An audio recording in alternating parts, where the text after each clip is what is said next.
ଆପଣଙ୍କ ଘରେ ଥିବା ମହିଳାମାନେ ରାତିରେ ଏହି ସବୁ କାମ କରୁଛନ୍ତି କି? ତେବେ ସାବଧାନ ହୋଇଯାଆନ୍ତୁ, ଆପଣମାନେ ବର୍ବାଦ ହୋଇପାରନ୍ତି। ଜୀବନ ହୋଇପାରେ ଆପଣଙ୍କର ବର୍ବାଦ। ଆପଣଙ୍କ ଘରେ ଥିବା ମହିଳାମାନଙ୍କୁ ମନା କରିଦିଅନ୍ତୁ ଏହି ସବୁ କାମ କରିବା ପାଇଁ, ନହେଲେ ଆପଣମାନେ ଦରିଦ୍ର ମଧ୍ୟ ହୋଇପାରନ୍ତି। ମହିଳାମାନଙ୍କ ପାଇଁ କୁହାଯାଏ କି ସେମାନେ ଘରକୁ ସଜେଇ ବି ପାରନ୍ତି ଏବଂ ତାକୁ ଭାଙ୍ଗି ବି ପାରନ୍ତି। ମହିଳାମାନେ ଘରର ସବୁ କାମ କରନ୍ତି ଏବଂ ସେମାନେ ହିଁ ଘରର ସୁଖ ଶାନ୍ତି ଆଣନ୍ତି। ଘରକୁ ବନେଇବାଠୁ ଆରମ୍ଭ କରି ଘରର ସମ୍ପର୍କ ବନେଇବା ପର୍ଯ୍ୟନ୍ତ ମହିଳାମାନଙ୍କର ବହୁତ ଯୋଗଦାନ ରହିଥାଏ।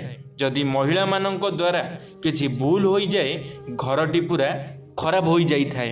ସାଙ୍ଗମାନେ, ଆପଣଙ୍କ ଘରେ ଥିବା ମହିଳାମାନେ ସେମାନେ ସବୁବେଳ ପାଇଁ ଆପଣଙ୍କର ସମ୍ପର୍କକୁ କେମିତି ଭଲରେ ରଖିବେ ସେଥିପାଇଁ ଚିନ୍ତା କରନ୍ତି। ଯଦି କୌଣସି ମହିଳା ତୁମ ଘରକୁ ଭାଙ୍ଗିବା ପାଇଁ ବି ଚେଷ୍ଟା କରେ, ତାହେଲେ ସେ ମହିଳା ଭାଙ୍ଗି ବି ଦେଇପାରେ। କିନ୍ତୁ ଆଜି ଆମେ ଜାଣିବା, ଯଦି ଆପଣଙ୍କ ଘରେ ଥିବା ମହିଳାମାନେ କୌଣସି କାମ ରାତିରେ କରୁଛନ୍ତି, ତାହେଲେ ଆପଣଙ୍କ ଘର ବର୍ବାଦ ହୋଇଯିବ। ସେଥିପାଇଁ ଆଜି ମୁଁ ଆପଣଙ୍କୁ କହିବି କିଛି ଏଭଳି କାମ ଯାହାକୁ ରାତିରେ ମହିଳାମାନେ କରିବା ଦ୍ୱାରା ବହୁତ କ୍ଷତି ହୋଇଥାଏ। କ'ଣ ସେହି ସବୁ କାମ? ଚାଲନ୍ତୁ ଭଲ ଭାବରେ ଜାଣିନେବା। ଦାନ କରିବା ବହୁତ ଭଲ ଅଟେ, କିନ୍ତୁ ରାତି ସମୟରେ ଯଦି ଘରର କେହି ମହିଳା କାହାକୁ କ୍ଷୀର କିମ୍ବା ଦହି ଦାନ କରନ୍ତି, ତେବେ ଏହା ମନାଯାଏ କି ସେ ଘରର ସମୃଦ୍ଧି ଦେଉଛନ୍ତି।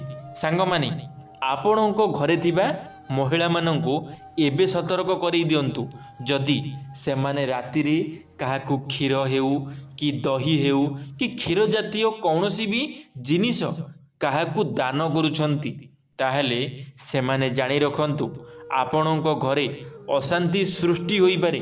ଆପଣଙ୍କ ଘର ଲୋକ ଦରିଦ୍ର ହୋଇପାରନ୍ତି ଯଦି ଆପଣମାନେ ରାତିରେ ଏହିସବୁ ଜିନିଷ କାହାକୁ ଦାନ କରୁଛନ୍ତି। ଏହା କରିବା ଦ୍ୱାରା ଘରର ସୁଖ ଶାନ୍ତି ଭଙ୍ଗ ହୋଇଯାଏ।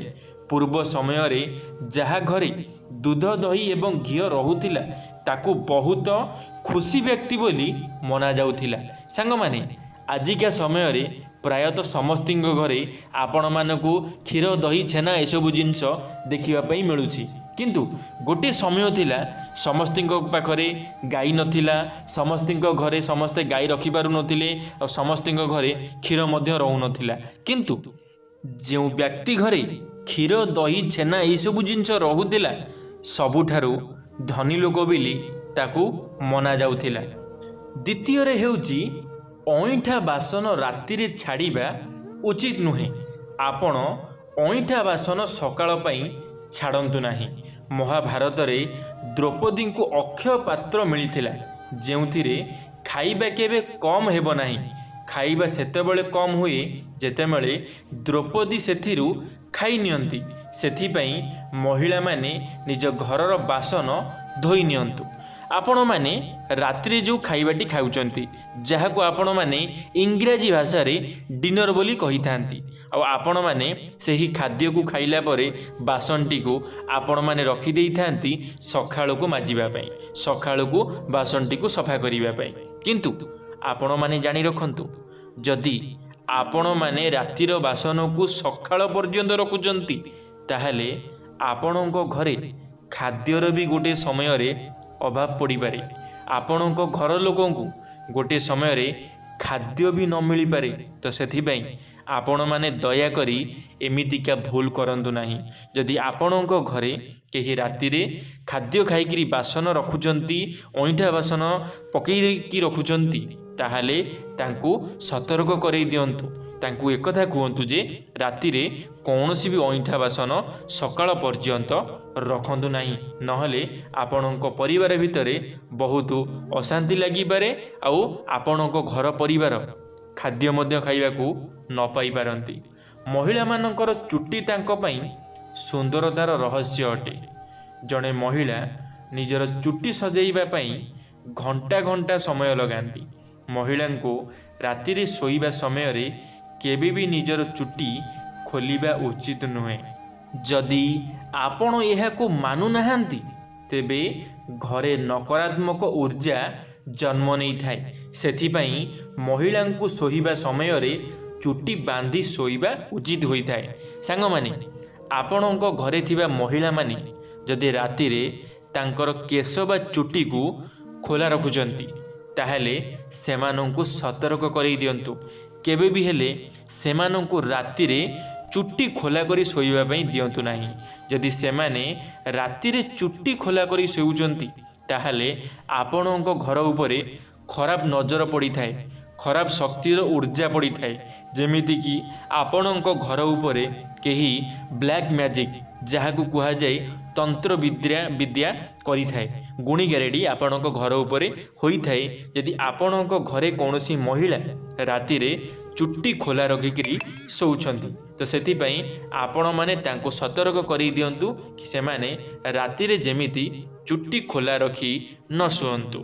राति रे महिला मानकु बेसी खाइबा उचित नुहे। बेसी खाइबा द्वारा शरीरर संरचना ठीक से होई पारे नाही। राति रे झाड़ू भी मारिबा उचित नुहे। राति रे घर बाहर को आवर्जना पकाइबा उचित नुहे। घरर महिला को घरर लक्ष्मी कहा जाए। जदि घरर लक्ष्मी राति रे घरर सफा करिवे तेबे घर को केबे भी धन आसीबो नाही।